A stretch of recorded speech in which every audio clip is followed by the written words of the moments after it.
Hello and welcome to the channel and welcome to the Sunseeker Manhattan 68. What an incredible piece of engineering this is. So start on the bathing platform as always. We are here obviously at Sunseeker Southampton with a lovely team from Southampton Sunseeker Yachts to see the Manhattan 68. So I'm actually going to go on to the Manhattan 55 actually, just so you can take in the scale and the size of that, what is effectively that high-low bathing platform. There is a little bit of storage in this locker under here, and then if we head in here while we are here, we can see the crew cabin. So 3 little steps down, effectively straight away you can see the shower room in here, little sink, mirror, and then there's a handheld shower in there, and the usual toilet down there. Boatshow clobber is what we're about down here. So washing machine down there, washer dryer, and then 2 berths, as I say, full of the usual Boatshow bits and pieces. So we then head back out of here. There are some people on board, so we will nip quickly through here. And over here we have the aft dinette, access both sides, fantastic mooring gear. And I'm guessing underneath here is space for your aft helm station. And then over the other side over here, little wet bar area, and then engine access down here, which we'll have a look at on the way out. Control panel over here for your passerelle and high-low bathing platform and alike. And this is really nice. I do like it when there's a locker to put your rope tails in, rather than having them hanging around the deck. So we take a quick stride forwards. Nice, deep, wide side decks, plenty of glazing as you would imagine. Door here through to the helm station, a couple of steps up, takes us to this fabulous forward sun lounging area. And these are becoming so popular these days, predominantly because you spend a lot of your time at anchor on a boat like this, and also if you're stern to mooring, it just gives you somewhere to sit out of the glare of the public eye. Storage lockers under there. Obviously those backrests over here pop up, and then under there is an access hatch to the fore cabin.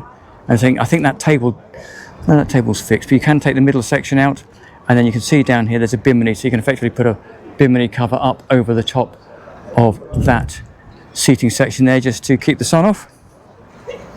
So we head back down this way.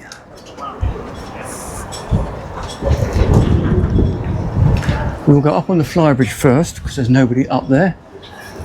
So up these lovely steps. It's actually nice to see these steps with rubber tread plates in them. So up here, right the way forwards, lovely big lounging sunbathing area there. Completely covered by this very large hardtop with opening canvas section.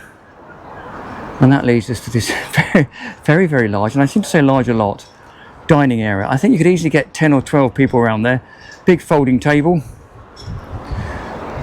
and then forward of that more seating space with it forward upper helm, pretty much everything you'd expect. It's on man engines, so man controllers, autopilot, a couple of Simrad screens there, and then round over here the usual Flybridge grill. I haven't looked, but I think it's a grill. Yeah, there you go. Kenyan grill, sink, fridge and ice maker below, and also I didn't say, but storage underneath those seats. And I'm guessing, yeah, up here, this bit here extends out, so if you want to run that sunshade right the way back over that aft area, you can do, if it's particularly sunny and you want a bit of extra shade. So we shall head down and have a look at the interior spaces.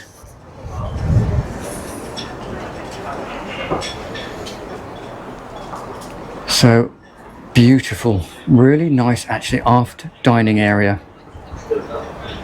Really beautiful seats.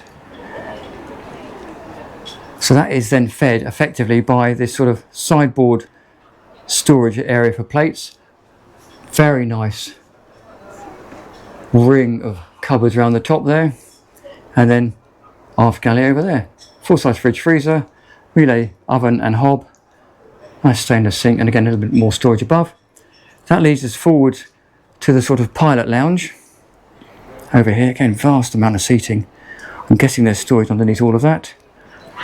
Big fixed TV over here. And again, that glazing we looked at when we walked outside shows you how much light there is flooding here. Nice detailing across the ceiling just to break it up a little bit.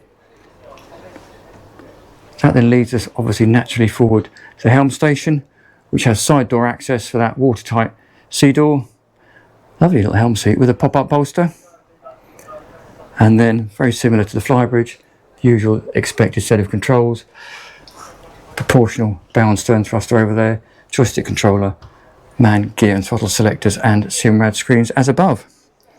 So if we drop down into the cabin area, we'll go all the way forward first to the forward VIP. Again, beautiful, lovely cabin. Loads of space. I'm 1m73, so there's plenty of room up there. Storage over there in the form of a double wardrobe. Storage in the form of cupboards above the windows. Lovely headboard there. Very serene. Moulded in TV, more storage over there.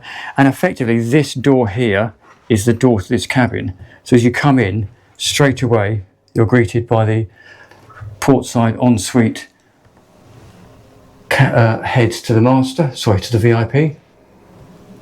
Very, very nice. So we come out of there, the steps we just come down, and on opposing sides you have a set of matching twin cupboards. Cabins even, not cupboards. Again, tons of headroom here, and even in this drop down section here, still plenty of space. Very nice beds. I'm going to guess again, somebody can correct me if I'm wrong, that these two twins make into a double, but it just, because of the headroom, it feels very, very spacious. So I take a step back, feels like a really big cabin. So across from that cabin is then the shared heads for these two twin cabins. Nice heads in there, opening window, and then a full-size self-contained shower in there. And then down here is matching cabin.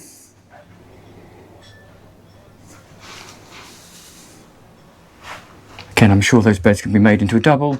Whole window, lovely little dressing table. And again, I spin the camera around, same 1m73, plenty of headroom. But this is a beautifully quiet cabin at anchor. Storage in here behind this wardrobe.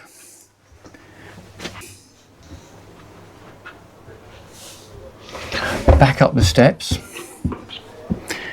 And the lovely thing about boat of this size is you get a completely separate self-contained master cabin. So you're not sharing access with anybody else. We're going to go down these steps, which are from the main saloon, down these steps, round and back on ourselves to the completely self-contained master cabin. Lovely, isn't it? These are so serene, these midships master cabins.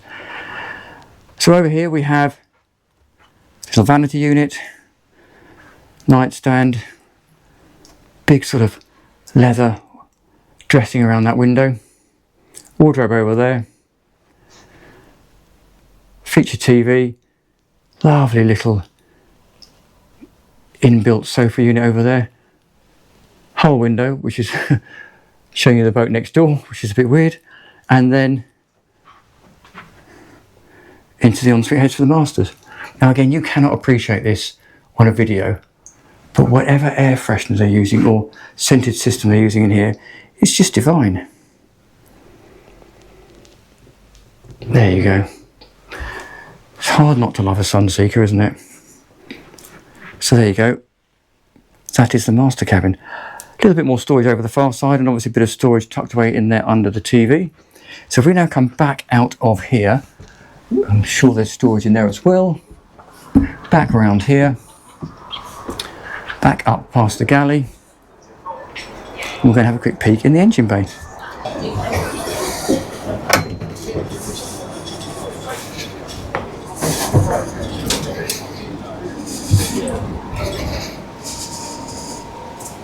So here we go. A set of incredibly large V8 MAN diesels. One on that side and another one over here. It's a clever use of space above the engine here for the water heater. Fire suppression system down there. More Boatshow clobber down here. Generator over there, distribution electronic control panels behind us. So there you go. I'll drop all the technical spec for the engines and bits and pieces in the comments section below if you are interested and want to learn more. If you want to learn more, then my suggestion is you contact the fantastic team at Sunseeker. Do please like and subscribe. Thank you for watching, and I'll see you next time round.